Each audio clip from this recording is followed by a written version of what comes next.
In the earlier sessions, we have seen the role of being respectful towards others' privacy and the importance of checking the truthfulness of the information while using social media. So, now let's see how to deal with undesirable communication and how to promote healthy conversation even when you are disagreeing with any topic, person, or the speaker. So, with that, our next point in the code of conduct is report and block. As we people are using various kind of social media platforms, so what if you encounter harassment or offensive content? So what should we do at that time? So if you encounter harassment or offensive content, so you should report it to the platform. As also social media platforms have a reporting mechanism to report for offensive or harassing content. And you can also select the reason for reporting. Like for example, if you have encountered harassment via any social media platform, so you can select the reason or you can mention the reason for reporting. Also, you can use the block feature to protect yourself from unwanted interactions. As sometimes if you don't want to communicate with some specific people or with some specific user, so you can block the user, and by doing so you can restrict them from interacting with you, sending you messages, or seeing your content. Also, government has provided an helpline number for women, like the 24-hour helpline for women that are facing harassment via social media, that can be accessed by dialing a toll-free number, that is this number that you can see in this screen.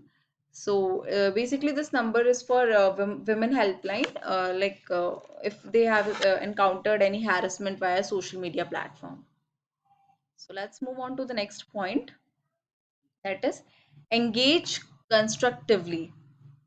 Means when you encounter an opinion or viewpoint that you disagree with, it's important to express your disagreement, but in a respectful manner, without doing any personal attacks, insults, or derogatory language.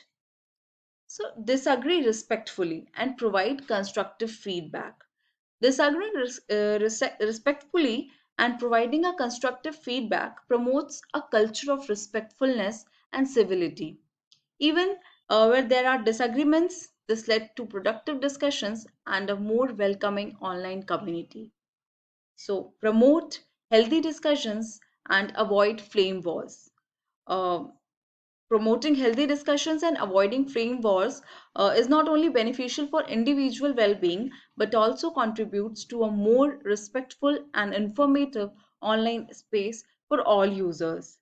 This aligns us to the goal of creating a positive and constructive online community, as often outlined in social media codes of conduct. So instead, we should focus on addressing the ideas, and instead of insulting or instead of proving each other points, we should focus on addressing the ideas and arguments that are presented by the other person rather than attacking their character. So, when expressing your disagreement, focus on providing constructive feedback. This means offering well reasoned arguments and evidence to support your point of view. Like, for example, if you and your friend are communicating on some topic on any social media platform, and your friend has said some statements with which you are not agree and you want to show your disagreements. So, don't say, like, I disagree and you are wrong. Instead of that, say, I see it differently because of so and so reason. So this approach makes the conversation less accusatory and more about sharing your perspective. So now let's move on to the conclusion of this code of conduct. So far we have discussed various aspects that we should follow when using social media platforms, which will help us to build a wholesome and supporting community. It is crucial for us to be responsible when using social media. Always think twice before posting something on social media and check the facts and genuineness of information present to avoid cyberbullying or false accusation. So embrace the code of conduct to create a more positive online community. Together, we can make social media a better place for everyone.